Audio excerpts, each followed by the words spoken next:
ਵਾਹਿਗੁਰੂ ਜੀ ਕਾ ਖਾਲਸਾ, ਵਾਹਿਗੁਰੂ ਜੀ ਕੀ ਵਾਹਿਗੁਰੂ ਫਤਿਹ। ਜੀ ਤੇ ਅੱਜ ਦੀ ਕਲਾਸ ਵਿੱਚ ਪ੍ਰੋਗਰਾਮ ਦੇ ਮੁਤਾਬਕ ਕੀਰਤਨ ਸਿੰਘ ਜੀ ਕਬੀਰ ਜੀ ਦਾ ਗੌੜੀ ਰਾਗ ਵਿੱਚ ਉਚਾਰਨ ਕੀਤਾ ਹੋਇਆ ਸ਼ਬਦ ਜੋ ਗੁਰੂ ਗ੍ਰੰਥ ਸਾਹਿਬ ਜੀ ਦੇ ਅੰਗ 329 ਦੇ ਉੱਪਰ ਸੁਸ਼ੋਭਿਤ ਹੈ, ਉਸ ਦੀ ਵਿਚਾਰ ਆਪ ਜੀ ਨਾਲ ਸਾਂਝੀ ਕਰਨਗੇ। ਸੋ ਕੀਰਤਨ ਸਿੰਘ ਜੀ ਨੂੰ ਬੇਨਤੀ ਹੈ ਕਿ ਅੱਜ ਦੀ ਕਲਾਸ ਆਰੰਭ ਕਰਨ ਦੀ। ਵਾਹਿਗੁਰੂ ਜੀ ਕਾ ਖਾਲਸਾ, ਵਾਹਿਗੁਰੂ ਜੀ ਕੀ ਵਾਹਿਗੁਰੂ ਜੀ ਕੀ ਫਤਿਹ। ਵਾਹਿਗੁਰੂ ਇੱਕ ਓੰਕਾਰ ਸਤਨਾਮ ਕਰਤਾ ਪੁਰਖ ਨਿਰਭਉ ਨਿਰਵੈਰ ਅਕਾਲ ਮੂਰਤ ਆਜੂਨੀ ਸੈਭੰ ਗੁਰ ਪ੍ਰਸਾਦ। ਵਾਹਿਗੁਰੂ ਜੀ ਕਾ ਖਾਲਸਾ, ਵਾਹਿਗੁਰੂ ਜੀ ਕੀ ਫਤਿਹ। ਗੁਰੂ ਪਿਆਰਿਓ, ਜਿਵੇਂ ਕਿ ਹਰ ਸ਼ੁੱਕਰਵਾਰ ਨੂੰ ਅਸੀਂ ਭਗਤ ਬਾਣੀ ਦੇ ਕੁਝ ਸ਼ਬਦਾਂ ਦੀ ਇੱਕ ਸ਼ਬਦ ਦੀ ਵਿਆਖਿਆ ਹਰ ਵਾਰੀ ਕਰਦੇ ਹਾਂ। ਦਾਸ ਨੂੰ ਹੁਕਮ ਹੋਇਆ ਹੈ ਕਿ ਕਬੀਰ ਜੀ ਦਾ ਗੌੜੀ ਦੇ ਵਿੱਚ ਜੋ 32ਵਾਂ ਸ਼ਬਦ ਹੈ, ਜੋ ਆਪ ਜੀ ਦੇ ਸਾਹਮਣੇ ਡਿਸਪਲੇ ਹੈ, ਉਸ ਦੀ ਵਿਆਖਿਆ ਕੀਤੀ ਜਾਏ। ਆਪ ਸਭ ਨੂੰ ਬੇਨਤੀ ਹੈ ਕਿ ਅਰਦਾਸ ਕਰਨਾ, ਕਿਉਂਕਿ ਕਬੀਰ ਜੀ ਦੀ ਜੋ ਬਾਣੀ ਹੈ ਉਹ ਬੜੀ ਗਹਿਰ ਗੰਭੀਰ ਹੈ। ਤੋ ਆਪ ਅਰਦਾਸ ਕਰਨਾ ਕਿ ਦਾਸ ਇਹ ਕਰ ਸਕੇ। ਆਓ ਸਭ ਤੋਂ ਪਹਿਲਾਂ ਇਸ ਸ਼ਬਦ ਦਾ ਇੱਕ ਵਾਰੀ ਪਾਠ ਕਰ ਲਈਏ ਜੀ। ਗੌੜੀ ਕਬੀਰ ਜੀ ਜੇ ਮੁਖ ਪਾਂਚੋਂ ਅੰਮ੍ਰਿਤ ਖਾਏ, ਤੇ ਮੁਖ ਦੇਖਤ ਲੂਕਟ ਲਾਏ। ਇੱਕ ਦੁਖ ਰਾਮ ਰਾਏ ਕਾਟੋ ਮੇਰਾ, ਅਗਨ ਦਹੈ ਅਰ ਗਰਭ ਬਸੇਰਾ। ਰਹਾਉ ਕਾਇਆ ਬਿਗੂਤੀ ਬਹੁ ਬਿਧ ਭਾਂਤੀ, ਕੋ ਜਾਰੇ ਕੋ ਗੱਡ ਲੈ ਮਾਟੀ। ਕਉ ਕਬੀਰ ਹਰ ਚਰਨ ਦਿਖਾਵੋ, ਪਾਛੈ ਤੇ ਜਮ ਕਿਉ ਨ ਪਠਾਵੋ। ਕਉ ਕਬੀਰ ਹਰ ਚਰਨ ਦਿਖਾਵੋ, ਪਾਛੈ ਤੇ ਜਮ ਕਿਉ ਨਾ ਪਠਾਵੋ।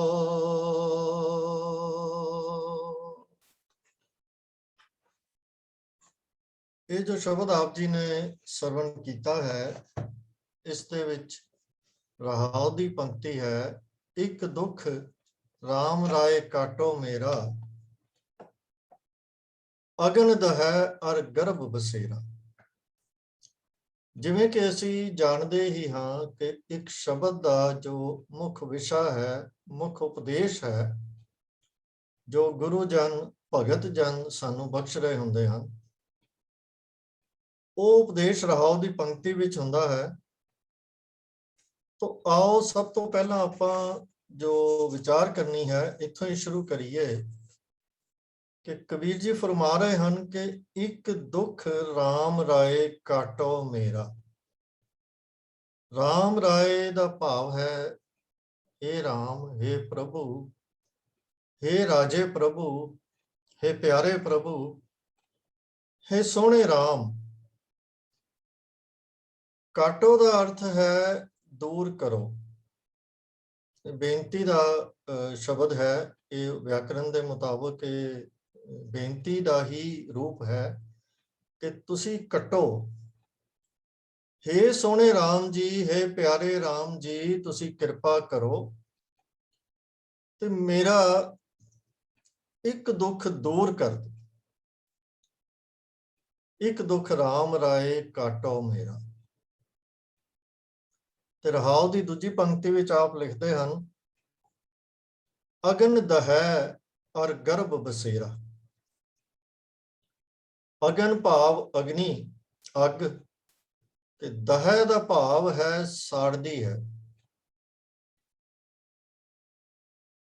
ਔਰ ਗਰਭ ਬਸੇਰਾ, ਬਸੇਰਾ ਦਾ ਭਾਵ ਹੈ ਵਾਸਾ।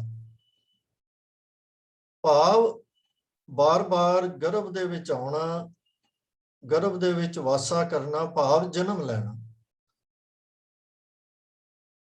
ਜਨਮ ਲੈਣਾ ਤੇ ਨਾਲ ਹੀ ਇਹਦੇ ਅੰਡਰਸਟੂਡ ਹੈ ਕਿ ਜਨਮ ਦੇ ਨਾਲ ਮੌਤ ਵੀ ਨਾਲ ਹੀ ਹੈ। ਤਾਂ ਕਬੀਰ ਜੀ ਕਹਿ ਰਹੇ ਹਨ ਕਿ ਜਦੋਂ ਉਹਨਾਂ ਨੇ ਬੇਨਤੀ ਕੀਤੀ ਹੈ ਕਿ ਹੇ ਸੋਹਣੇ ਰਾਮ ਜੀ, ਹੇ ਪ੍ਰਭੂ ਜੀ, ਮੇਰਾ ਇੱਕ ਦੁੱਖ ਕੱਟੋ। ਕਿਹੜਾ ਦੁੱਖ? ਉਹ ਦੁੱਖ ਹੈ ਕਿ ਅਗਨ ਸਾੜ ਰਹੀ ਹੈ ਮੈਨੂੰ। ਇਹ ਜੋ ਤ੍ਰਿਸ਼ਨਾ ਦੀ ਅਗਨੀ ਹੈ ਉਹ ਮੈਨੂੰ ਸਾੜ ਰਹੀ ਹੈ। ਤੇ ਗਰਭ ਦਾ ਵਾਸ ਹੈ, ਭਾਵ ਜੋ ਅਸੀਂ ਮੁੜ-ਮੁੜ ਜਨਮ ਲੈ ਰਹੇ ਹਾਂ, ਜਨਮ ਲੈ ਰਹੇ ਹਾਂ, ਫਿਰ ਮਰਦੇ ਹਾਂ, ਜੰਮਣਾ ਮਰਨਾ, ਇਹ ਗੇੜ ਸਾਡਾ ਚੱਲਿਆ ਹੋਇਆ ਹੈ। ਇੱਕ ਪਾਸੇ ਜਨਮ ਲੈਣਾ ਤੇ ਮਰਨਾ ਹੈ, ਜਨਮ ਮਰਨ ਦਾ ਗੇੜ ਹੈ, ਤੇ ਨਾਲ ਜੀਵਨ ਭਰ ਦੇ ਵਿੱਚ ਤ੍ਰਿਸ਼ਨਾ ਦੀ ਅੱਗ ਹੈ। ਤੋ ਹੇ ਵਾਹਿਗੁਰੂ, ਹੇ ਰਾਮ, ਹੇ ਮੇਰੇ ਪਿਆਰੇ ਰਾਮ, ਮੈਨੂੰ ਇਸ ਤੋਂ ਬਚਾ ਲੈ। ਹੁਣ ਇਹਨਾਂ ਪੰਕਤੀਆਂ ਨੂੰ ਜਰਾ ਆਪਾਂ ਗੌਰ ਨਾਲ ਵਿਚਾਰੀਏ ਤਾਂ ਇੱਕ ਗੱਲ ਸਾਫ਼ ਨਜ਼ਰ ਆਉਂਦੀ ਹੈ ਕਿ ਕਬੀਰ ਜੀ ਨੇ ਕਿਹਾ ਹੈ ਕਿ ਇੱਕ ਦੁੱਖ ਰਾਮ ਰਾਏ ਕਾਟੋ ਮੇਰਾ। ਕਬੀਰ ਜੀ ਨੇ ਬੇਨਤੀ ਤਾਂ ਇੱਕ ਦੁੱਖ ਨੂੰ ਕੱਟਣ ਦੀ ਕੀਤੀ ਹੈ, ਪਰ ਦੂਜੀ ਪੰਕਤੀ ਜਦੋਂ ਕਬੀਰ ਜੀ ਇਹਦੀ ਵਿਆਖਿਆ ਕਰ ਰਹੇ ਹਨ ਤੇ ਉਹਦੇ ਵਿੱਚ ਉਹ ਦੋ ਦੁੱਖਾਂ ਦੀ, ਦੋ ਮੁਸੀਬਤਾਂ ਦੀ ਗੱਲ ਕਰ ਰਹੇ ਹਨ। ਬੇਨਤੀ ਇੱਕ ਦੁੱਖ ਨੂੰ ਕੱਟਣ ਦੀ ਹੈ, ਪਰ ਉਹਦੀ ਵਿਆਖਿਆ ਦੇ ਵਿੱਚ ਦੋ ਦੁੱਖ ਦੱਸ ਰਹੇ ਹਨ। ਐਸਾ ਕਿਉਂ ਹੈ? ਇਹਦੇ ਵਿੱਚ ਕੀ ਰਮਜ਼ ਹੈ ਕਬੀਰ ਸਾਹਿਬ ਜੀ ਦੀ? ਇਹ ਤਾਂ ਨਹੀਂ ਹੈ ਕਿ ਉਹਨਾਂ ਨੂੰ ਗਿਣਤੀ ਦਾ ਗਿਆਨ ਨਹੀਂ ਸੀ, ਇੱਕ ਤੇ ਦੋ ਦਾ ਫਰਕ ਨਹੀਂ ਸੀ ਪਤਾ, ਨਹੀਂ। ਉਹ ਇਹਦੇ 'ਚ ਕੁਝ ਸਾਨੂੰ ਸਮਝਾਉਣਾ ਚਾਹੁੰਦੇ। ਤਾਂ ਫਿਰ ਸਾਡੇ ਸਾਹਮਣੇ ਇੱਕ ਪ੍ਰਸ਼ਨ ਪੈਦਾ ਹੋ ਗਿਆ ਕਿ ਕੀ ਇਹ ਦੋਨੋਂ ਦੁੱਖ ਕਿਤੇ ਇੱਕੋ ਹੀ ਦੁੱਖ ਤਾਂ ਨਹੀਂ, ਉਹਦਾ ਹੀ ਰੂਪ ਤਾਂ ਨਹੀਂ ਦੋਨੋਂ ਜਣੇ? ਐਸਾ ਤਾਂ ਨਹੀਂ ਕਿ ਕੋਈ ਐਸਾ ਦੁੱਖ ਹੋਵੇ ਕਿ ਇਹ ਦੇਖਣ ਨੂੰ ਤਾਂ ਦੋ ਦੁੱਖ ਲੱਗਦੇ ਹੋਣ, ਪਰ ਅਸਲ ਵਿੱਚ ਹੋਵੇ ਇੱਕੋ ਹੀ ਦੁੱਖ। ਤੇ ਦੂਜਾ ਪ੍ਰਸ਼ਨ ਸਾਡੇ ਮਨ ਵਿੱਚ ਇਹ ਵੀ ਪੈਦਾ ਹੋਣਾ ਸੁਭਾਵਿਕ ਹੈ, ਕਿਤੇ ਐਸਾ ਤਾਂ ਨਹੀਂ ਕਿ ਕਬੀਰ ਜੀ ਨੇ ਜਿਨ੍ਹਾਂ ਦੋ ਦੁੱਖਾਂ ਦੀ, ਤਕਲੀਫਾਂ ਦੀ ਗੱਲ ਕੀਤੀ ਹੈ, ਉਹ ਜਿਹੜੇ ਦੁੱਖ ਹਨ ਉਹ ਦੋਵੇਂ ਹੀ ਕਿਸੇ ਸਾਂਝੇ ਮੂਲ, ਕਿਸੇ ਸਾਂਝੀ ਜੜ ਤੋਂ, ਜੋ ਅਸਲ ਵਿੱਚ ਇੱਕ ਬਹੁਤ ਵੱਡਾ ਦੁੱਖ ਹੈ, ਉਸ ਤੋਂ ਪੈਦਾ ਹੋ ਰਹੇ ਹਨ। ਤੇ ਜਦੋਂ ਕਬੀਰ ਜੀ ਨੇ ਇੱਕ ਦੁੱਖ ਸ਼ਬਦ ਵਰਤਿਆ ਹੈ ਤਾਂ ਉਦੋਂ ਉਸ ਦੁੱਖ ਦੀ ਗੱਲ ਕਰ ਰਹੇ ਸਨ ਜਿਹਦੇ ਤੋਂ ਇਹ ਦੋਨੋਂ ਪੈਦਾ ਹੋਏ ਹਨ। ਭਾਵ ਕਿ ਮੇਰਾ ਉਹ ਦੁੱਖ ਕੱਟ ਲੈ ਜਿਹਦੇ ਤੋਂ ਇਹ ਦੋਨੋਂ ਦੁੱਖ ਪੈਦਾ ਹੋ ਰਹੇ ਹਨ। ਤੇ ਉਹ ਇੱਕ ਦੁੱਖ ਕੱਟਿਆ ਗਿਆ ਤੇ ਇਹ ਦੋਵੇਂ ਜੋ ਉਹਦੀਆਂ ਆਪਾਂ ਕਹਿ ਲਈਏ ਕਿ ਬ੍ਰਾਂਚੇਸ ਹਨ ਜਾਂ ਉਹਦੇ ਇੰਪਲੀਕੇਸ਼ਨਸ ਹਨ, ਉਹਦੇ ਸਿੰਪਟਮਸ ਹਨ, ਤਾਂ ਇਹ ਨਾਲ ਹੀ ਦੂਰ ਹੋ ਜਾਣਗੇ। ਤਾਂ ਇਸ ਗੱਲ ਨੂੰ ਸਮਝਣ ਲਈ ਆਓ ਆਪਾਂ ਇਸ ਚੀਜ਼ ਦੀ ਵਿਚਾਰ ਕਰੀਏ ਕਿ ਇਹ ਜਦੋਂ ਕਬੀਰ ਜੀ ਗੱਲ ਕਰ ਰਹੇ ਹਨ, ਜਿਨ੍ਹਾਂ ਦੋ ਚੀਜ਼ਾਂ ਦਾ ਜ਼ਿਕਰ ਕਰ ਰਹੇ ਹਨ, ਅਗਨ ਦਹੈ ਤੇ ਗਰਭ ਬਸੇਰਾ ਦੀ, ਉਹਨਾਂ ਬਾਰੇ ਥੋੜੀ ਜਿਹੀ ਵਿਚਾਰ ਕਰਦੇ। ਗੁਰਬਾਣੀ ਦੇ ਵਿੱਚ ਅਗਨ ਸ਼ਬਦ ਜਦੋਂ ਇਸ ਸੈਂਸ ਦੇ ਵਿੱਚ ਆਇਆ ਹੈ, ਇਹ ਹਮੇਸ਼ਾ ਹੀ ਤ੍ਰਿਸ਼ਨਾ ਦੇ ਲਈ ਵਰਤਿਆ ਗਿਆ ਹੈ। ਸੋ ਅਰਥ ਬਣਦੇ ਹਨ ਕਿ ਤ੍ਰਿਸ਼ਨਾ ਦੀ ਅੱਗ। ਆਮ ਤੌਰ ਤੇ ਅਸੀਂ ਪਦਾਰਥਾਂ ਨੂੰ ਇਕੱਠੇ ਕਰਨ ਦੀ, ਸੰਪਤੀ ਨੂੰ ਇਕੱਠੇ ਕਰਨ ਦੀ ਜੋ ਸਾਡੀ ਰੁਚੀ ਹੁੰਦੀ ਹੈ, ਅਸੀਂ ਉਸ ਨੂੰ ਤ੍ਰਿਸ਼ਨਾ ਦੀ ਅੱਗ ਕਹਿ ਦਿੰਦੇ ਹਾਂ। ਇਹਨਾਂ ਦੀ ਪਦਾਰਥਾਂ ਦੀ ਭੁੱਖ ਨੂੰ ਹੀ ਤ੍ਰਿਸ਼ਨਾ ਦਾ ਨਾਮ ਦੇ ਦਿੰਦੇ। ਪਰ ਅਸਲ ਵਿੱਚ ਜਿਹੜੀ ਤ੍ਰਿਸ਼ਨਾ ਹੈ ਇਹ ਕੇਵਲ ਫਿਜ਼ੀਕਲ ਪਦਾਰਥਾਂ ਤੱਕ ਸੀਮਿਤ ਨਹੀਂ ਹੈ। ਅਸਲ ਵਿੱਚ ਤ੍ਰਿਸ਼ਨਾ ਹੈ ਕੀ?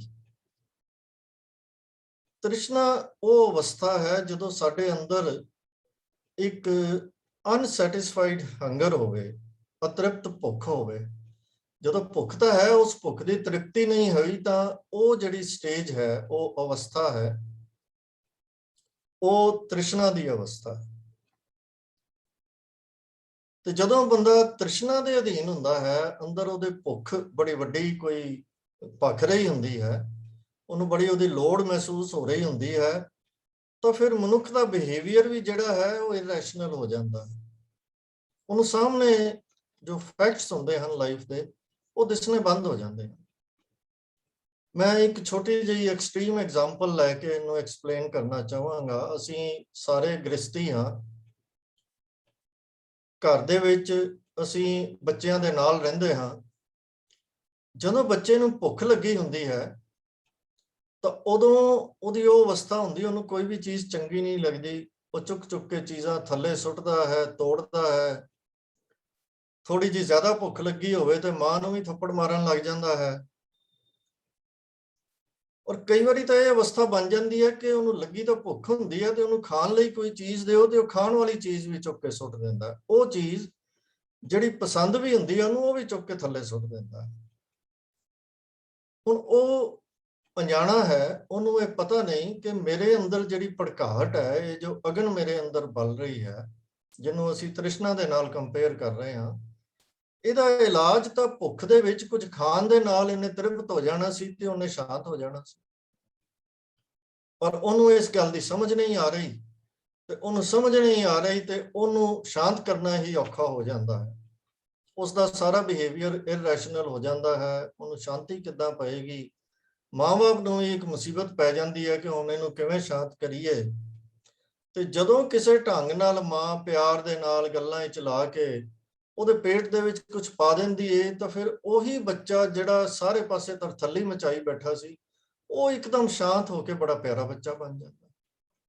ਉਹ ਫਿਰ ਹੁਣ ਸਾਰੀ ਸਮਝ ਆਣੀ ਸ਼ੁਰੂ ਹੋ ਜਾਂਦੀ ਹੈ, ਉਹਦੇ ਅੰਦਰੋਂ ਪਿਆਰ ਵੀ ਫੁੱਟ ਕੇ ਨਿਕਲਦਾ ਹੈ। ਫਿਰ ਉਹਨੂੰ ਪਛਤਾਵਾ ਵੀ ਲੱਗਦਾ ਹੈ ਕਿ ਮੈਂ ਕਿਉਂ ਕੀਤਾ, ਮੈਂ ਚੀਜ਼ਾਂ ਚੁੱਕ ਚੁੱਕ ਕੇ ਥੱਲੇ ਕਿਉਂ ਸੁੱਟੀਆਂ ਜਾਂ ਕਿਉਂ ਤੋੜੀਆਂ। ਫਿਰ ਉਹਨੂੰ ਪਛਤਾਵਾ ਵੀ ਲੱਗਦਾ ਹੈ, ਫਿਰ ਉਹਦੀ ਸਮਝ ਵੀ ਕੰਮ ਕਰਨਾ ਸ਼ੁਰੂ ਕਰ ਦਿੰਦੀ ਹੈ।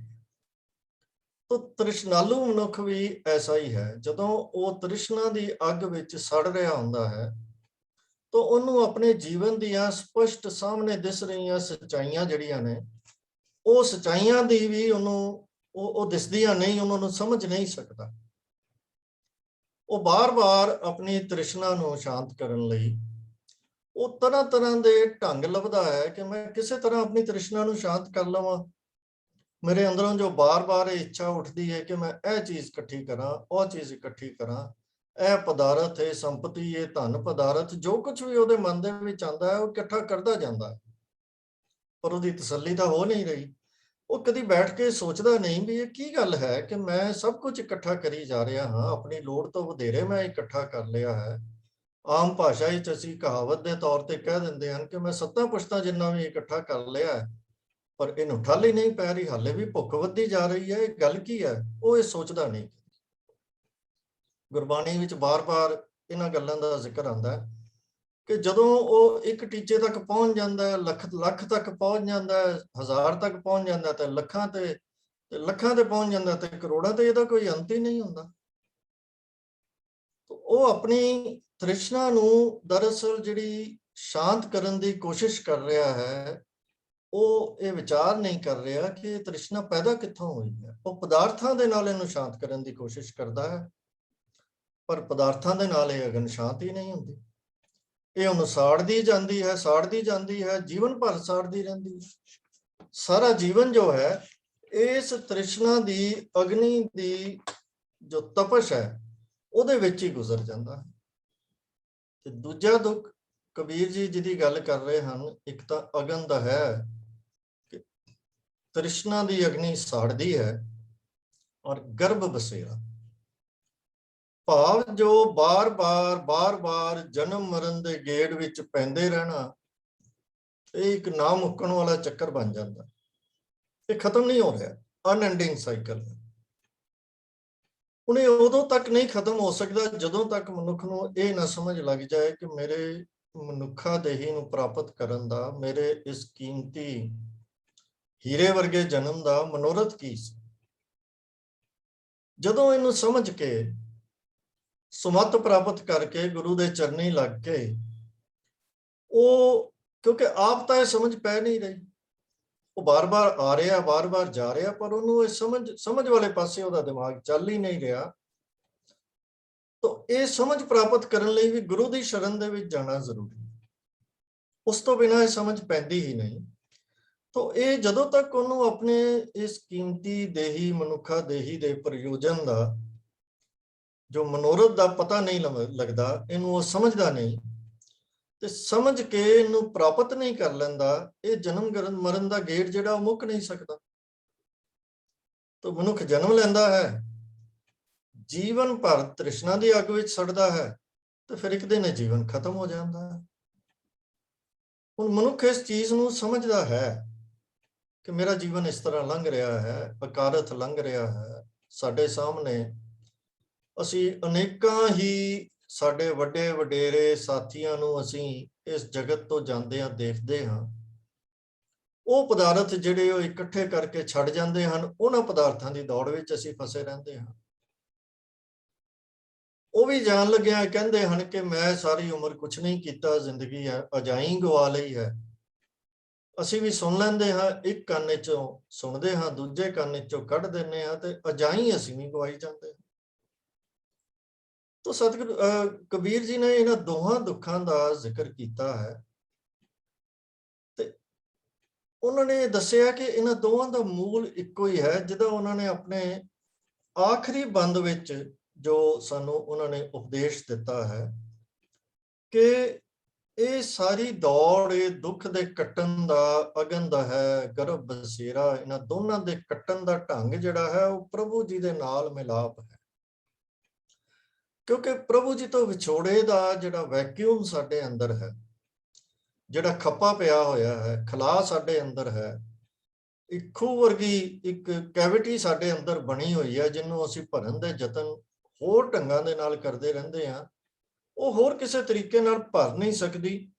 ਉਹ ਕੇਵਲ ਪ੍ਰਭੂ ਦੇ ਪਿਆਰ ਦੇ ਨਾਲ, ਉਹਦੀ ਹੋਂਦ ਦੇ ਅਹਿਸਾਸ ਦੇ ਨਾਲ, ਉਹਦੀ ਹਜ਼ੂਰੀ ਦੇ ਜੀਵਨ ਦੇ ਨਾਲ, ਉਹਦੇ ਨਾਲ ਹੀ ਇਹ ਖੱਪਾ ਭਰਿਆ ਜਾ ਸਕਦਾ, ਹੋਰ ਕੋਈ ਢੰਗ ਹੈ ਨਹੀਂ। ਤੋ ਕਬੀਰ ਜੀ ਨੇ ਇਹਨਾਂ ਦੋਹਾਂ ਦਾ ਮੂਲ ਕਾਰਨ ਜੋ ਹੈ ਪ੍ਰਭੂ ਜੀ ਦੇ ਉਹਨਾਂ ਦੀ ਹਜ਼ੂਰੀ ਵਿੱਚ ਨਾ ਜੀਵਨ ਜੀਉਣ ਨੂੰ, ਉਹਨਾਂ ਤੋਂ ਵਿਛੋੜੇ ਨੂੰ ਹੀ ਦੱਸਿਆ ਹੈ। ਪਰ ਇਹਦਾ ਜ਼ਿਕਰ ਆਪਾਂ ਅੱਗੇ ਚੱਲ ਕੇ ਫੇਰ ਕਰਾਂਗੇ। ਇੱਥੇ ਆਪਾਂ ਇਹ ਗੱਲ ਸਮਝ ਲਈਏ ਕਿ ਕਬੀਰ ਜੀ ਨੇ ਜਿਹੜੇ ਦੋ ਦੁੱਖਾਂ ਦਾ ਜ਼ਿਕਰ ਕੀਤਾ ਹੈ, ਉਹਦੇ ਨਾਲ ਸਾਨੂੰ ਇੱਕ ਰਮਜ਼ ਦੇ ਨਾਲ ਇਹ ਗੱਲ ਸਮਝਾ ਦਿੱਤੀ ਹੈ ਕਿ ਦੋਹਾਂ ਦਾ ਇਲਾਜ ਇੱਕੋ ਹੀ ਹੈ। ਇਸੇ ਕਰਕੇ ਉਹਨਾਂ ਨੇ ਕਿਹਾ ਹੈ ਕਿ ਇੱਕ ਦੁੱਖ ਰਾਮ ਰਾਏ ਕਾਟੋ ਮੇਰਾ, ਅਗਨ ਦਹੈ ਔਰ ਗਰਭ ਬਸੇਰਾ। ਹੁਣ ਸਵਾਲ ਪੈਦਾ ਹੋਇਆ ਕਿ ਮਨੁੱਖ ਨੂੰ ਅਹਿਸਾਸ ਹੈ ਕਿ ਮੇਰਾ ਜੀਵਨ ਤ੍ਰਿਸ਼ਨਾ ਦੀ ਅੱਗ ਦੇ ਵਿੱਚ ਗੁਜ਼ਰ ਰਿਹਾ ਹੈ, ਉਹਦੇ ਅੰਦਰ ਇੱਕ ਅਮੁੱਕ ਪਿਆਸ ਹੈ, ਉਹਨੂੰ ਇਹ ਦਿਸ ਵੀ ਰਿਹਾ ਹੈ ਤੇ ਡਰ ਵੀ ਹੈ ਕਿ ਮੈਂ ਜਨਮ ਮਰਨ ਦੇ ਗੇੜ ਦੇ ਵਿੱਚ ਪਿਆ ਹੋਇਆ ਹਾਂ। ਉਹਨੂੰ ਜਿਹੜਾ ਸਹੀ ਇਲਾਜ ਹੈ ਅਸੀਂ ਉਹ ਤਾਂ ਕਰ ਨਹੀਂ ਰਹੇ, ਪਰ ਇਹਦਾ ਮਤਲਬ ਇਹ ਨਹੀਂ ਕਿ ਅਸੀਂ ਇਹਦੀ ਕੋਸ਼ਿਸ਼ ਨਹੀਂ ਕਰਦੇ। ਕੋਸ਼ਿਸ਼ ਅਸੀਂ ਕਰਦੇ ਹਾਂ। ਪਹਿਲੇ ਪਦੇ ਵਿੱਚ ਕਬੀਰ ਜੀ ਫਰਮਾ ਰਹੇ ਹਨ ਕਿ ਜੇ ਮੁਖ ਪਾਂਚੋਂ ਅੰਮ੍ਰਿਤ ਖਾਏ, ਜੇ ਮੁਖ ਭਾਵ ਜਿਸ ਮੁਖ ਨਾਲ ਪਾਂਚੋਂ ਅੰਮ੍ਰਿਤ, ਪਾਂਚੋਂ ਭਾਵ ਪੰਜੇ ਹੀ, ਅੰਮ੍ਰਿਤ ਭਾਵ ਉੱਤਮ ਪਦਾਰਥ। ਇਹ ਆਮ ਤੌਰ ਤੇ ਸਾਡੇ ਦੇਸ਼ ਦੀ ਸਭਿਅਤਾ ਦੇ ਵਿੱਚ ਦੁੱਧ, ਦਹੀਂ, ਘਿਓ, ਖੰਡ, ਸ਼ਹਿਦ ਆਦਿਕ ਮੰਨੇ ਗਏ ਹਨ। ਵਿਦਵਾਨਾਂ ਨੇ ਇਹਨਾਂ ਦੇ ਵੱਖਰੇ ਵੱਖਰੇ ਅਰਥ ਵੀ ਕੀਤੇ ਹਨ। ਕਈਆਂ ਨੇ ਇਹਨੂੰ ਜੋ ਅਸੀਂ ਪੰਚਾਮ੍ਰਿਤ ਕੜਾਹ ਪ੍ਰਸ਼ਾਦ ਦੇ ਵਿੱਚ ਉਹਨੂੰ ਪੰਚਾਮ੍ਰਿਤ ਕਹਿ ਕੇ ਪੁਕਾਰਦੇ ਹਾਂ, ਉਹਦੇ ਵਿੱਚ ਪੈਣ ਵਾਲੇ ਪਦਾਰਥਾਂ ਦਾ ਨਾਮ ਵੀ ਦੇ ਦਿੱਤਾ ਹੈ। ਪਰ ਇਹ ਜਿਹੜੀ ਬਹਿਸ ਹੈ ਕਿ ਕਿਹੜੇ ਪਦਾਰਥ ਹਨ ਪੰਜ ਅੰਮ੍ਰਿਤ, ਇਹ ਲੋੜੀਂਦੀ ਨਹੀਂ ਹੈ। ਤੋ ਇਸ ਪੰਕਤੀ ਵਿੱਚ ਕਬੀਰ ਜੀ ਫਰਮਾ ਰਹੇ ਹਨ ਕਿ ਜੇ ਮੁਖ ਪਾਂਚੋਂ ਅੰਮ੍ਰਿਤ ਖਾਏ, ਜਿਸ ਮੁਖ ਨਾਲ ਅਸੀਂ ਉੱਤਮ ਪਦਾਰਥਾਂ ਨੂੰ ਖਾ ਰਹੇ ਹਾਂ, ਉਹ ਉੱਤਮ ਪਦਾਰਥ ਜਿਹੜੇ ਉੱਤਮ ਪੰਜਾਂ ਉੱਤਮ ਪਦਾਰਥਾਂ ਤੋਂ ਬਣੇ ਹੋਏ ਕਹੇ ਜਾਂਦੇ ਹਨ, ਜਿਹਦੇ ਨਾਲ ਉਹ ਖਾਈਦੇ ਹਨ, ਜਿਸ ਮੁਖ ਦੇ ਨਾਲ ਉਹ ਖਾਈਦੇ ਹਨ, ਮੁਖ ਦੇਖਤ ਲੂਕਟ ਲਾਏ। ਦੇਖਤ ਭਾਵ ਦੇਖਦਿਆਂ ਦੇਖਦਿਆਂ ਸਾਡੇ ਸਾਹਮਣੇ, ਲੂਕਟ ਭਾਵ ਲੂਕੀ ਲਾਂਬੂ, ਚੁਆਤੀ ਲਗਾਉਣਾ। ਜਦੋਂ ਅਸੀਂ ਸੰਸਕਾਰ ਕਰਦੇ ਹਾਂ ਤਾਂ ਸਰੀਰ ਦਾ ਸੰਸਕਾਰ ਕਰਨ ਦੇ ਲਈ ਅਗਨੀ ਦਿੱਤੀ ਜਾਂਦੀ ਹੈ, ਉਹ ਲੰਬੂ ਲਾਇਆ ਜਾਂਦਾ, ਅਸੀਂ ਕਹਿ ਦਿੰਦੇ ਹਾਂ। ਵੈਸੇ ਜੋ ਸ਼ਬਦ ਲੁਕਟ ਹੈ, ਇਹ ਸੰਸਕ੍ਰਿਤ ਦੇ ਮੂਲ ਸ਼ਬਦ ਉਖ ਤੋਂ ਬਣਿਆ ਹੈ। ਅਸੀਂ ਇੱਕ ਸ਼ਬਦ ਸੁਣਦੇ ਹਾਂ, ਜਿਹੜੇ ਫਾਲਿੰਗ ਸਟਾਰਸ ਹੁੰਦੇ ਹਨ, ਜਿਹੜੇ ਬਿਲਕੁਲ ਅੱਗ ਦੀ ਲਾਟ ਵਾਂਗ ਥੱਲੇ ਡਿੱਗਦੇ ਹਨ, ਉਹਨਾਂ ਨੂੰ ਉਲਕਾ ਕਿਹਾ ਜਾਂਦਾ ਹੈ। ਭਾਵ ਇਹ ਅੱਗ ਦੇ ਗੋਲੇ ਹਨ। ਸਾਡੀ ਭਾਸ਼ਾ ਦੇ ਵਿੱਚ ਉਹਨੂੰ ਉਲਕਾ ਕਿਹਾ ਜਾਂਦਾ। ਉਹਦਾ ਵੀ ਮੂਲ ਉਹੀ ਹੈ, ਤੇ ਲੂਕੀ, ਲੂਕਟ, ਇਹਦਾ ਮੂਲ ਵੀ ਉਹੀ ਹੈ ਜੋ ਉਲਕਾ ਦਾ ਹੈ। ਭਾਵ ਜੋ ਅੱਗ ਦਾ ਗੋਲਾ ਹੈ, ਅੱਗ ਦੀ ਵਿਸ਼ਾਲ ਹੈ, ਅੱਗ ਦੀ ਚੁਆਤੀ ਹੈ, ਉਹਨੂੰ ਲੂਕਟ ਕਿਹਾ ਹੈ। ਤਾਂ ਕਬੀਰ ਜੀ ਕਹਿੰਦੇ ਹਨ ਕਿ ਜਿਸ ਮੁਖ ਦੇ ਨਾਲ ਨਾਨਾ ਪ੍ਰਕਾਰ ਦੇ ਭੋਜਨ, ਸਵਾਦਿਸ਼ਟ ਭੋਜਨ, ਅੰਮ੍ਰਿਤ ਵਰਗੇ ਭੋਜਨ ਹਿਰਦੇ ਨੂੰ ਸ਼ਾਂਤ ਕਰਨ ਦੇ ਲਈ ਅਸੀਂ ਖਾਂਦੇ ਹਾਂ, ਉਹ ਮੁਖ ਸਾਡੇ ਦੇਖਦਿਆਂ ਹੀ ਸਾਡੇ ਸਾਹਮਣੇ ਹੀ ਉਹ ਲਾਂਬੂ ਲਾ ਕੇ ਸਾੜ ਦਿੱਤਾ ਜਾਂਦਾ। ਹੁਣ ਇੱਥੇ ਜਿਵੇਂ ਮੈਂ ਪਹਿਲਾਂ ਕਿਹਾ ਹੈ ਕਿ ਪੰਜੋ ਅੰਮ੍ਰਿਤ ਸਿੰਬੋਲਿਕ ਹਨ। ਇਹਦਾ ਅਰਥ ਇਹੀ ਲੈਣਾ ਚਾਹੀਦਾ ਹੈ ਕਿ ਉੱਤਮ ਪਦਾਰਥਾਂ ਜਾਂ ਸਵਾਦੀ ਭੋਜਨਾਂ ਦੇ, ਕਿਉਂਕਿ ਸਵਾਦੀ ਭੋਜਨ ਐਸੇ ਹੀ ਪਦਾਰਥਾਂ ਤੋਂ ਬਣਦੇ ਹਨ, ਚੰਗੀਆਂ ਚੀਜ਼ਾਂ ਤੋਂ ਹੀ ਸਵਾਦੀ ਪਦਾਰਥ ਬਣਦੇ ਹਨ। ਤੋਂ ਨਾਨਾ ਪ੍ਰਕਾਰ ਦੇ ਸਵਾਦੀ ਭੋਜਨਾਂ ਦੇ ਵੱਲ ਕਬੀਰ ਜੀ ਇਸ਼ਾਰਾ ਕਰ ਰਹੇ ਹਨ।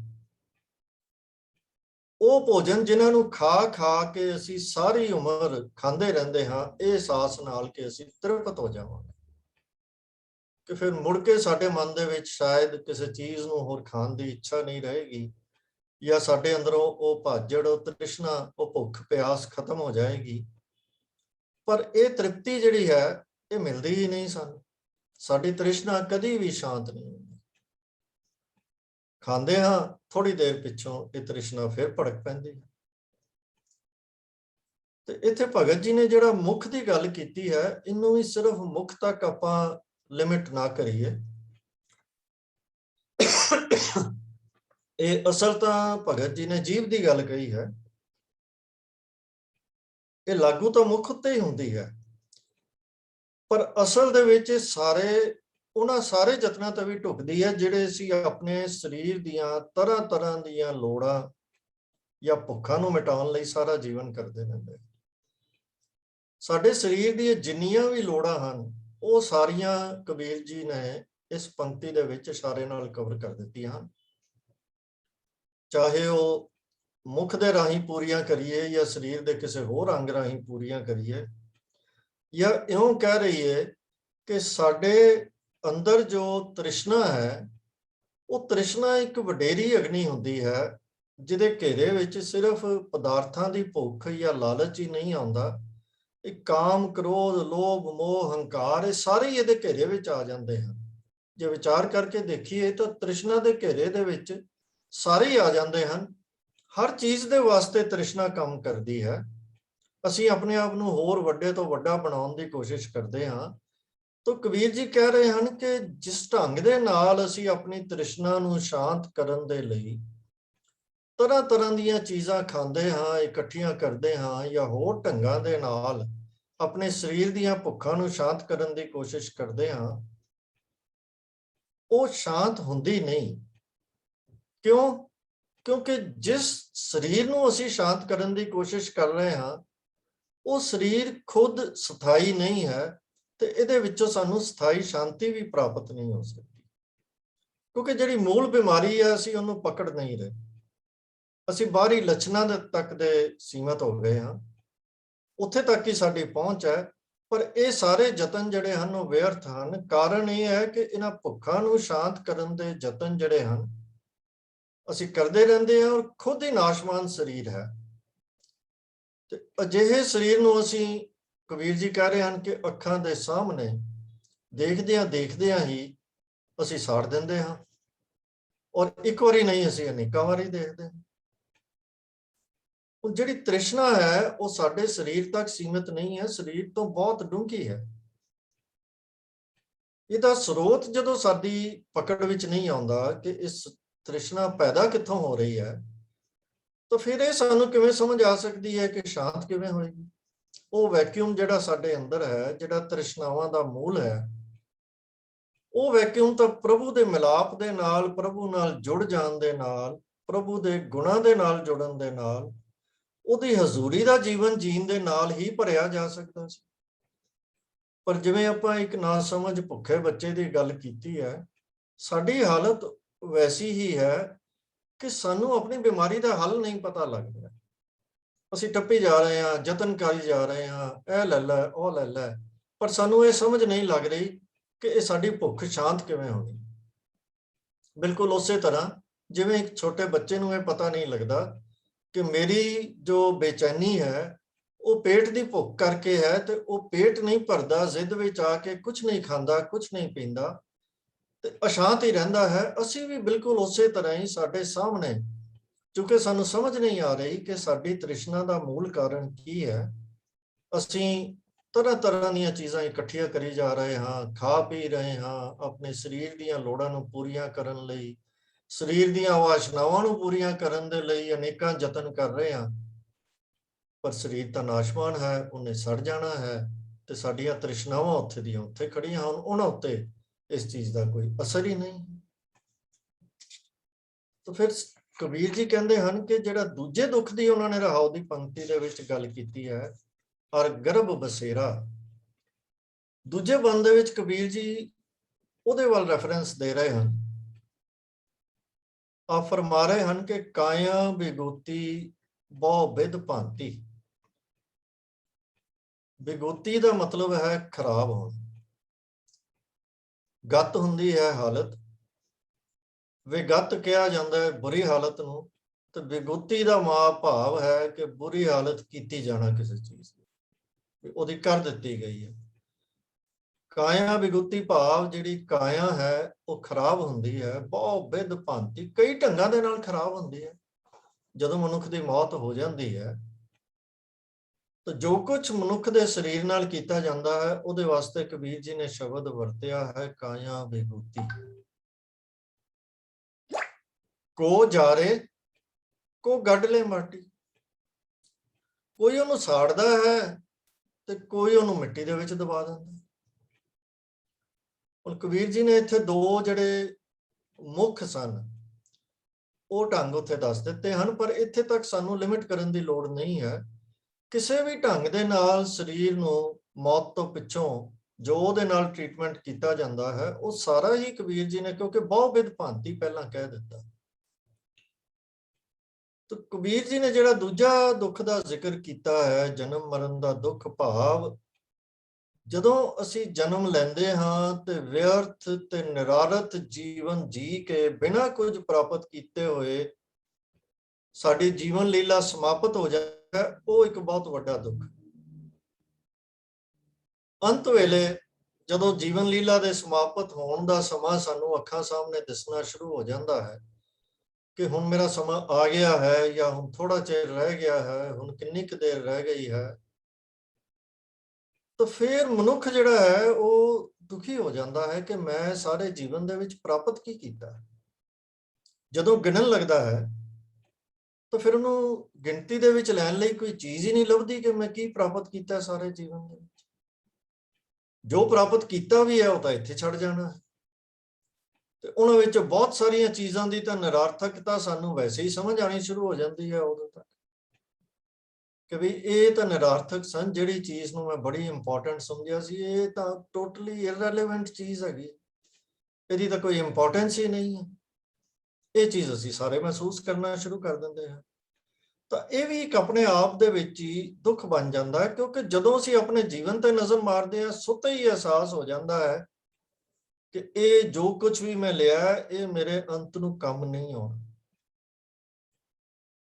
ਕਾਰਨ ਬੜਾ ਸਪਸ਼ਟ ਹੈ ਕਿ ਜੀਵਨ ਨੂੰ ਚੰਗੇ ਢੰਗ ਨਾਲ ਜੀਣ ਦੀ ਜੋ ਮੱਤ ਸੀ, ਜਿਹੜੀ ਅਸੀਂ ਗੁਰੂ ਪਾਸੋਂ ਪ੍ਰਾਪਤ ਕਰਕੇ ਚੰਗਾ ਜੀਵਨ ਜੀ ਸਕਦੇ ਸੀ, ਜਿਹੜੀ ਸਾਡੇ ਜੀਵਨ ਨੂੰ ਸਫਲ ਬਣਾ ਸਕਦੀ ਸੀ, ਉਹ ਅਸੀਂ ਧਾਰਨ ਹੀ ਨਹੀਂ ਕੀਤੀ, ਗ੍ਰਹਿਣ ਹੀ ਨਹੀਂ ਕੀਤੀ, ਸਿੱਖੀ ਨਹੀਂ। ਤੇ ਜੋ ਅਸੀਂ ਕੀਤਾ ਉਹ ਸਾਨੂੰ ਦਿਸਦਾ ਪਿਆ ਕਿ ਇਹ ਨਿਰਾਰਥ ਹੈ, ਵੇਸਟ ਹੈ, ਇਹਦੇ ਚ ਕੁਝ ਹੈ ਹੀ ਨਹੀਂ ਜਿਹਦੇ ਤੇ ਅਸੀਂ ਕਹਿ ਸਕੀਏ ਕਿ ਅਸੀਂ ਕੁਝ ਪ੍ਰਾਪਤ ਕੀਤਾ। ਤਾਂ ਫਿਰ ਜਨਮ ਮਰਨ ਇਹਦੇ ਗੇੜ ਦੇ ਦੁੱਖ ਤੋਂ ਛੁਟਕਾਰਾ ਹੋਵੇ ਕਿ ਅਸੀਂ ਸੰਸਾਰ ਦੇ ਵਿੱਚ ਹੀ ਦੇਖ ਕੇ ਆਪਣੇ ਜੀਵਨ ਤੋਂ ਹੀ ਇਹ ਗੱਲ ਸਮਝ ਲੈਂਦੇ ਹਾਂ ਕਿ ਇਸ ਸੰਸਾਰ ਦੇ ਵਿੱਚ ਜੋ ਕੁਝ ਵੀ ਐਗਜ਼ਿਸਟ ਕਰਦਾ ਹੈ ਉਹਦਾ ਕੋਈ ਨਾ ਕੋਈ ਮਨੋਰਥ ਤਾਂ ਹੁੰਦਾ ਹੈ ਨਾ। ਅਸੀਂ ਕੰਮ ਕਰਦੇ ਹਾਂ, ਸੌਂਦੇ ਹਾਂ, ਖਾਂਦੇ ਹਾਂ, ਹਰ ਚੀਜ਼ ਦਾ ਮਨੋਰਥ ਹੈ। ਜ਼ਿੰਦਗੀ ਦੇ ਵਿੱਚ ਜਿੰਨੇ ਵੀ ਕੰਮ ਅਸੀਂ ਕਰਦੇ ਹਾਂ ਉਹ ਸਾਰਿਆਂ ਦਾ ਕੁਝ ਮਨੋਰਥ ਹੁੰਦਾ ਹੈ। ਤੇ ਇਹ ਕਿਵੇਂ ਹੋ ਸਕਦਾ ਹੈ ਕਿ ਜੀਵਨ ਸਿਰਫ ਵੇਸਟ ਕਰਨ ਲਈ ਸਾਨੂੰ ਮਿਲਿਆ ਹੋਵੇ? ਇਹ ਗੱਲ ਸਾਨੂੰ ਅਹਿਸਾਸ ਅੰਦਰੋਂ ਪੈਦਾ ਹੋ ਹੀ ਜਾਂਦਾ ਹੈ। ਤਾਂ ਫਿਰ ਇਹਦਾ ਹੱਲ ਕੀ ਕੀਤਾ ਜਾਵੇ? ਇਹ ਜਿਹੜਾ ਜਨਮ ਮਰਨ ਦਾ ਗੇੜ ਸਾਨੂੰ ਦਿਸਦਾ ਅੱਖਾਂ ਦੇ ਸਾਹਮਣੇ, ਇਹ ਤੋਂ ਛੁਟਕਾਰਾ ਮਿਲੇ ਤਾਂ ਫਿਰ ਮਿਲੇ ਕਿਵੇਂ? ਤਾਂ ਅਸੀਂ ਇਹਦਾ ਹੱਲ ਲੱਭ ਲਿਆ।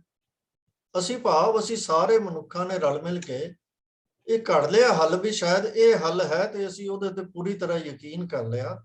ਅਸੀਂ ਤਰ੍ਹਾਂ ਤਰ੍ਹਾਂ ਦੇ ਵਿਸ਼ਵਾਸ ਪਾਲ ਲਏ ਕਿ ਜਦੋਂ ਬੰਦਾ ਮਰ ਜਾਂਦਾ ਹੈ ਉਹਦੇ ਸਰੀਰ ਨੂੰ ਅਗਰ ਇਸ ਢੰਗ ਦੇ ਨਾਲ ਅਸੀਂ ਡਿਸਪੋਜ਼ ਆਫ ਕਰ ਦਈਏ ਤੇ ਉਹਦਾ ਜਨਮ ਮਰਨ ਨਿਵਾਰਿਆ ਜਾਏ।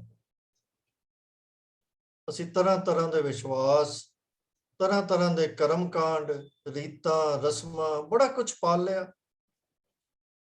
ਕੋਈ ਮੰਤਰ ਪੜ੍ਹੀ ਜਾਂਦਾ ਹੈ, ਪਾਠ ਕਰੀ ਜਾਂਦਾ ਹੈ, ਪਿੰਡ ਪੱਤਲ ਕਿਰਿਆ, ਕੋਈ 17ਵਾਂ ਕਰੀ ਜਾਂਦਾ ਹੈ, ਕੋਈ ਮਹੀਨੇ ਪਿੱਛੋਂ ਸੁਖਮਨੀ ਸਾਹਿਬ ਦੇ ਪਾਠ ਕਰੀ ਜਾਂਦਾ ਹੈ, ਕੋਈ ਵਰੀਨੇ ਪਾਲੀ ਜਾਂਦਾ ਹੈ, ਸ਼ਰਾਧ। ਗੱਲ ਕੀ ਆਪੋ ਆਪਣੀਆਂ ਜੋ ਤਰੀਕੇ, ਢੰਗ, ਮੈਥੋਡੋਲੋਜੀਜ਼ ਅਸੀਂ ਘੜ ਲਈਆਂ। ਇਹ ਕਰਨਾ ਹੈ, ਇਹ ਨਹੀਂ ਕਰਨਾ, ਇਹ ਕਰਨ ਨਾਲ ਪਤਾ ਨਹੀਂ ਕੀ ਹੋ ਜਾਏਗਾ, ਉਹ ਕਰਨ ਦੇ ਨਾਲ ਉਹ ਨਿਵਰਤੀ ਹੋ ਜਾਏਗੀ, ਉਹ ਗੁਰੂ ਚਰਨਾਂ ਵਿੱਚ ਸਮਾ ਜਾਏਗਾ ਜਾਂ ਸਵਰਗ ਵਿੱਚ ਪਹੁੰਚ ਜਾਏਗਾ, ਪਤਾ ਨਹੀਂ ਕਿੱਥੇ ਪਹੁੰਚ ਜਾਏਗਾ।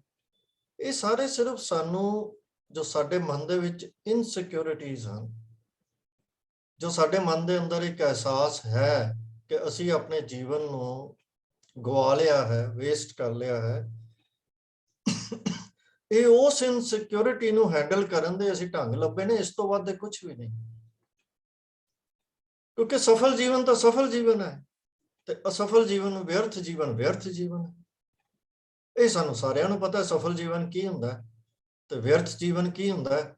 ਇਹਨਾਂ ਢੰਗਾਂ ਦੇ ਨਾਲ ਅਸੀਂ ਮੰਨ ਕੇ ਬੈਠ ਗਏ ਹਾਂ ਕਿ ਪਤਾ ਨਹੀਂ ਅਸੀਂ ਇਹ ਕਰ ਦਿਆਂਗੇ। ਅੱਜ ਜੇ ਕਿਸੇ ਨੂੰ ਕਹਿ ਦਿਓ ਕਿ ਮ੍ਰਿਤਕ ਦੇ ਭੋਗ ਵਾਸਤੇ ਆਪਾਂ ਸਹਿਜ ਪਾਠ ਕਰ ਲਈਏ ਤੇ ਲੋਕੀ ਡਰ ਜਾਂਦੇ ਹਨ ਕਿ ਪਤਾ ਨਹੀਂ ਅਖੰਡ ਪਾਠ ਨਾ ਕੀਤਾ ਤਾਂ ਕੀ ਭਾਣਾ ਵਾਪਰ ਜਾਏ। ਤਾਂ ਬਹੁ ਵਿਦ ਭਾਂਤੀ, ਕਬੀਰ ਜੀ ਨੇ ਇੱਥੇ ਲਫ਼ਜ਼ ਜਿਹੜਾ ਵਰਤਿਆ ਉਹ ਸਾਨੂੰ ਟੁੰਬਣ ਵਾਲਾ ਹੈ ਕਿ ਇਹ ਜੋ ਕੁਝ ਅਸੀਂ ਬਹੁ ਵਿਦ ਭਾਂਤੀ, ਤਰ੍ਹਾਂ ਤਰ੍ਹਾਂ ਦੇ ਨਾਲ, ਇਹ ਹੈ ਤਾਂ ਸਾਰੇ ਸਰੀਰ ਦੇ ਡਿਸਪੋਜ਼ ਆਫ ਕਰਨ ਦੇ ਢੰਗ ਹੀ ਹਨ ਨਾ। ਤੇ ਕਬੀਰ ਜੀ ਕਹਿੰਦੇ ਹਨ ਕਾਇਆ ਬਿਗੂਤੀ, ਇਹ ਸਿਰਫ ਕਾਇਆ ਨੂੰ ਖਰਾਬ ਕਰਨ ਦੇ ਢੰਗ ਹਨ, ਉਹਦੇ ਦੀ ਦੁਰਗਤੀ ਕਰਨ ਦੇ ਢੰਗ ਹਨ, ਇਸ ਤੋਂ ਵੱਧ ਹੋਰ ਕੁਝ ਵੀ ਨਹੀਂ। ਇਹ ਕਬੀਰ ਜੀ ਕਹਿ ਰਹੇ। ਤਾਂ ਫਿਰ ਹੱਲ ਕੀ ਹੈ? ਦੋ ਸਮੱਸਿਆਵਾਂ ਜਿਨ੍ਹਾਂ ਦਾ ਮੂਲ ਕਬੀਰ ਜੀ ਕਹਿੰਦੇ ਹਨ ਇੱਕੋ ਹੀ ਹੈ। ਦੋ ਸਮੱਸਿਆਵਾਂ ਸਾਡੇ ਸਾਹਮਣੇ ਕਬੀਰ ਜੀ ਨੇ ਰੱਖ ਦਿੱਤੀਆਂ ਹਨ ਇਸ ਸ਼ਬਦ ਦੇ ਵਿੱਚ। ਇੱਕ ਤੇ ਜਿਹੜੀ ਤ੍ਰਿਸ਼ਨਾ ਸਾਨੂੰ ਸਾਰੀ ਉਮਰ ਬਾਂਦਰ ਵਾਂਗ ਟਪਾਈ ਰੱਖਦੀ ਹੈ, ਅਸੀਂ ਭੱਜੇ ਫਿਰਦੇ ਹਾਂ, ਤੇ ਦੂਜਾ ਜਨਮ ਮਰਨ ਦਾ ਭਾਵ, ਜਿਹਦੇ ਅਸਲੀ ਅਰਥ ਹਨ ਕਿ ਜੀਵਨ ਕਿਸ ਤਰ੍ਹਾਂ ਅਸੀਂ ਆਪਣਾ ਸਫਲ ਢੰਗ ਦੇ ਨਾਲ ਬਿਤਾ ਸਕਦੇ ਹਾਂ ਤਾਂ ਕਿ ਅਸੀਂ ਜਨਮ ਮਰਨ ਤੋਂ ਛੁਟਕਾਰਾ ਪਾ ਸਕੀਏ। ਤਾਂ ਫਿਰ ਇਹਦਾ ਹੱਲ ਕੀ ਹੈ? ਹੱਲ ਅੰਤਮ ਪਦੇ ਦੇ ਵਿੱਚ ਕਬੀਰ ਜੀ ਦੇ ਰਹੇ ਹਨ। ਕਹਿੰਦੇ ਹਨ ਕਹੋ ਕਬੀਰ ਹਰ ਚਰਨ ਦਿਖਾਓ, हे ਹਰੀ ਚਰਨ ਦਿਖਾਵੋ ਭਾਵ ਦਰਸ਼ਨ ਕਰਵਾ ਦੇ। हे ਕਬੀਰ ਤੂੰ, ਕਹੋ ਕਬੀਰ ਭਾਵ हे ਕਬੀਰ ਤੂੰ ਬੇਨਤੀ ਕਰ ਪ੍ਰਭੂ ਅੱਗੇ, ਹਰੀ ਅੱਗੇ, ਪ੍ਰਭੂ ਦੇ ਦਰ ਤੇ ਬੇਨਤੀਆਂ ਕਰ, ਮੈਨੂੰ ਆਪਣੇ ਚਰਨਾਂ ਦਾ ਦਰਸ਼ਨ ਕਰਾ ਦੇ। ਪਾਤਸ਼ਾਹ ਤੇ ਭਾਵ ਉਸ ਤੋਂ ਬਾਅਦ ਜਮ ਕਿਉਂ ਨਾ ਪਠਾਓ, ਫਿਰ ਭਾਵੇਂ ਜਮਾਂ ਨੂੰ ਘੱਲ ਦੇ, ਬਸ ਆਪਣੇ ਚਰਨਾਂ ਦੇ ਦਰਸ਼ਨ ਦਿਖਾ ਦਿਓ, ਆਪਣੇ ਨਾਲ ਜੋੜ ਲਓ, ਫਿਰ ਕੋਈ ਡਰ ਨਹੀਂ। ਹੁਣ ਗੁਰੂ ਜੀ ਕਬੀਰ ਜੀ ਨੇ ਜਿਹੜੀ ਇੱਕ ਦੁੱਖ ਦੀ ਗੱਲ ਕੀਤੀ ਸੀ, ਇੱਥੇ ਹੁਣ ਉਸ ਦੁੱਖ ਨੂੰ ਕਲੀਅਰ ਕਰ ਦਿੱਤਾ ਕਬੀਰ ਜੀ ਨੇ। ਜਿਹੜੇ ਦੋ ਪ੍ਰੋਬਲਮਸ ਦੱਸੀਆਂ ਸੀ ਉਹਨਾਂ ਦਾ ਮੂਲ ਇੱਕ ਸੀ, ਤੇ ਉਹ ਇੱਕ ਜਿਹੜਾ ਦੁੱਖ ਸੀਗਾ ਜਿਸ ਤੋਂ ਨਿਵਰਤੀ ਦੀ ਕਬੀਰ ਜੀ ਅਰਦਾਸ ਕਰ ਰਹੇ ਸਨ, ਇੱਕ ਦੁੱਖ ਰਾਮ ਰਾਏ ਕਾਟੋ ਮੇਰਾ। ਉਹ ਦੁੱਖ ਪ੍ਰਭੂ ਜੀ ਤੋਂ ਦੂਰੀ ਹੈ। ਪ੍ਰਭੂ ਜੀ ਨਾਲ ਜਿਹੜੀ ਸਾਡੀ ਸਾਂਝ ਨਹੀਂ ਪਈ, ਉਹ ਸਾਡਾ ਦੁੱਖ ਹੈ। ਉਹ ਪ੍ਰਭੂ ਜੀ ਦਾ ਹਿਰਦੇ ਵਿੱਚ ਨਾ ਵਸਣਾ, ਪ੍ਰਭੂ ਜੀ ਦੀ ਹਜ਼ੂਰੀ ਦਾ ਜੀਵਨ ਨਾ ਜੀਣਾ, ਭਾਣੇ ਦਾ ਜੀਵਨ ਨਾ ਜੀਣਾ, ਭਾਵ ਪ੍ਰਭੂ ਜੀ ਦੇ ਦਰਸ਼ਨ ਨਾ ਪ੍ਰਾਪਤ ਕਰ ਲੈਣੇ, ਪ੍ਰਭੂ ਜੀ ਦੇ ਚਰਨ ਨਾ ਪਰਸਣੇ, ਇਹੀ ਸਾਡਾ ਵੱਡਾ ਦੁੱਖ ਹੈ, ਜਿਹਦੇ ਵਿੱਚੋਂ ਦੂਜੇ ਦੋ ਵੱਡੇ ਹੋਰ ਦੁੱਖ ਪੈਦਾ ਹੋ ਰਹੇ। ਕਿਉਂਕਿ ਸਾਡੇ ਅੰਦਰ ਜਿਹੜਾ ਵੈਕਿਊਮ ਹੈ, ਉਹ ਹੈ ਹੀ ਪ੍ਰਭੂ ਦੇ ਨਾਲੋਂ ਵਿਛੋੜੇ ਦਾ ਵੈਕਿਊਮ। ਉਹਦੇ ਵਿੱਚੋਂ ਹੀ ਇਹ ਦੋਨੋਂ ਦੁੱਖ ਪੈਦਾ ਹੋ ਰਹੇ ਹਨ। ਤਾਂ ਇਹੀ ਉਹ ਅਵਸਥਾ ਹੈ, ਪ੍ਰਭੂ ਮਿਲਾਪ ਦੀ ਅਵਸਥਾ, ਪ੍ਰਭੂ ਦੇ ਚਰਨਾਂ ਨਾਲ ਜੁੜੇ ਹੋਣ ਦੀ ਅਵਸਥਾ, ਪ੍ਰਭੂ ਦੇ ਹਜ਼ੂਰੀ ਦਾ ਜੀਵਨ ਜੀਣ ਦੀ ਅਵਸਥਾ, ਉਹਦੇ ਭਾਣੇ ਦਾ ਜੀਵਨ ਜੀਣ ਦੀ ਅਵਸਥਾ, ਜਿੱਥੇ ਨਾ ਤ੍ਰਿਸ਼ਨਾ ਦੀ ਅਗਨੀ ਪਹੁੰਚਦੀ ਹੈ, ਨਾ ਜਨਮ ਮਰਨ ਦਾ ਡਰ ਲੱਗਦਾ ਹੈ, ਨਾ ਗਰਭ ਦੇ ਵਿੱਚ ਵਸਣ ਦਾ ਡਰ ਲੱਗਦਾ ਹੈ, ਬਾਰ-ਬਾਰ ਜਨਮ ਮਰਨ ਦਾ ਦੁੱਖ ਨਹੀਂ ਵਿਆਪਦਾ। ਇਹੀ ਉਹ ਅਵਸਥਾ ਹੈ ਪ੍ਰਭੂ ਮਿਲਾਪ ਦੀ ਅਵਸਥਾ। ਕਿਉਂਕਿ ਇਹ ਦੇਹੀ, ਇਹ ਜੋ ਵਡਮੁੱਲਾ ਕੀਮਤੀ ਹੀਰੇ ਵਰਗਾ ਸਰੀਰ ਜੋ ਸਾਨੂੰ ਮਿਲਿਆ ਹੈ, ਇਹਦੀ ਸਫਲਤਾ ਪ੍ਰਭੂ ਜੀ ਦੇ, ਸਾਈਂ ਜੀ ਦੇ ਦਰਸ਼ਨਾਂ ਦੇ ਵਿੱਚ ਹੈ। ਉਸ ਮਾਲਕ ਦੇ ਦਰਸ਼ਨਾਂ ਦੇ ਵਿੱਚ ਹੈ, ਭਾਵ ਉਹਦੇ ਨਾਲ ਇੱਕ ਮਿੱਕ ਹੋ ਜਾਣ ਦੇ ਵਿੱਚ ਹੈ। ਜਦੋਂ ਇਹ ਸਦੀਵੀ ਦਰਸ਼ਨ ਤੇ ਹਜ਼ੂਰੀ ਦਾ ਜੀਵਨ, ਭਾਣੇ ਦਾ ਜੀਵਨ ਸਾਨੂੰ ਉਹਦੇ ਚਰਨਾਂ ਦੀ ਪ੍ਰੀਤੀ ਜਦੋਂ ਪ੍ਰਾਪਤ ਹੋ ਜਾਂਦੀ ਹੈ, ਜਾਂ ਇਉਂ ਕਹਿ ਲਈਏ ਕਿ ਹਰੀ ਦਰਸ਼ਨ, ਹਰ ਚਰਨ ਦਿਖਾਵੋ, ਜਿਹਨੂੰ ਕਬੀਰ ਜੀ ਨੇ ਇੱਥੇ ਕਿਹਾ ਹੈ, ਹਰੀ ਦਰਸ਼ਨ ਪ੍ਰਾਪਤ ਹੋ ਗਏ ਤਾਂ ਫਿਰ ਜਨਮ ਲੈਣ ਦਾ ਮਨੋਰਥ ਸਾਡਾ ਸਿੱਧ ਹੋ ਗਿਆ। ਫਿਰ ਬਾਕੀ ਕਿਹੜੀ ਪਿਆਸ, ਕਿਹੜੀ ਤ੍ਰਿਸ਼ਨਾ, ਕਿਹੜੀ ਭੁੱਖ, ਫਿਰ ਕਿਹੜੀ ਤ੍ਰਿਸ਼ਨਾ ਅਗਨ ਵਿੱਚ ਸੜਨ ਦਾ ਦੁੱਖ ਹੋ ਸਕਦਾ ਹੈ ਜਦੋਂ ਪ੍ਰਭੂ ਜੀ ਦੇ ਚਰਨਾਂ ਨਾਲ ਜੁੜ ਗਏ। ਫਿਰ ਇਹਦੇ ਭਾਵੇਂ ਸੜੇ, ਭਾਵੇਂ ਦਬਾਈ ਜਾਏ, ਜਾਂ ਕਿਸੇ ਹੋਰ ਢੰਗਾਂ ਦੇ ਨਾਲ ਤੱਤਾਂ ਦੇ ਵਿੱਚ ਸਮਾਈ ਜਾਵੇ, ਉਹਦਾ ਕੀ ਫਰਕ ਹੈ? ਜਿਸ ਵਿਅਕਤੀ ਦਾ ਜੀਵਨ ਸਫਲ ਹੈ, ਉਸ ਦੀ ਮੌਤ ਵੀ ਸਫਲ ਹੈ, ਤੇ ਜਿਸ ਦਾ ਜੀਵਨ ਵਿਅਰਥ ਹੈ, ਉਸ ਦੀ ਮੌਤ ਵੀ ਵਿਅਰਥ ਹੈ। ਇਹ ਤਾਂ ਕਦੀ ਹੋ ਹੀ ਨਹੀਂ ਸਕਦਾ ਕਿ ਅਸੀਂ ਕੁਝ ਕਰਮ ਕਾਂਡ ਕਰੀਏ ਤੇ ਵਿਅਰਥ ਜੀਵਨ ਵਾਲੇ ਦੀ ਮੌਤ ਸਫਲ ਹੋ ਜਾਏ, ਉਹਦਾ ਜਨਮ ਮਰਨ ਕੱਟਿਆ ਜਾਏ। ਇਹ ਕਿਵੇਂ ਹੋ ਸਕਦਾ ਹੈ? ਕੁਦਰਤ ਵਿੱਚ ਅਸੀਂ ਆਲੇ ਦੁਆਲੇ ਦੇਖੀਏ, ਨਜ਼ਰ ਮਾਰੀਏ, ਪ੍ਰਭੂ ਜੀ ਦੇ ਕਾਨੂੰਨ ਨੂੰ ਵਰਤਦੇ ਵੇਖੀਏ, ਤੇ ਕੀ ਕਿਤੇ ਹੁੰਦਾ ਹੈ ਕਿ ਕੋਈ ਫੇਲਿਅਰ ਨੂੰ ਸਕਸੈਸ ਮਿਲ ਜਾਏ ਕੁਝ ਖਾਸ ਕੰਮ ਕਰਨ ਨਾਲ, ਮੰਤਰ ਪੜਨ ਨਾਲ? ਕਦੀ ਵੀ ਨਹੀਂ ਹੁੰਦਾ। तो जे जीवन सफल है तो फिर मौत का डर क्या? फिर डर है ही नहीं। तो फिर भगत की कहेगा? फिर भाई वो कहेगा कि तू मैनू दर्शन दे दे, मिला लै अपने विच, मैनू अपने नाल जोड़ लै, फिर भेज दे जमा नू, मेरे वास्ते वो भी वेलकम। पातशाह ते जम क्यों ना पठाओ, आ जान फिर जाओ। फिर उन्हां नाल की है? फिर ना कोई तृष्णा का डर है, ना कोई होर डर है, ना जन्म मरण का डर है। फिर ये सफल जीवन का नक्शा कबीर जी साडे सामने रख रहे हैं, जिस दे विच कोई तृष्णा नहीं, कोई डर नहीं, बस आनंद ही आनंद है, आनंद ही आनंद है, आनंद ही। होइयां बहुत सारियां भुलां चुकां दी क्षमा करनी जी। वाहिगुरू जी का खालसा, वाहिगुरू जी की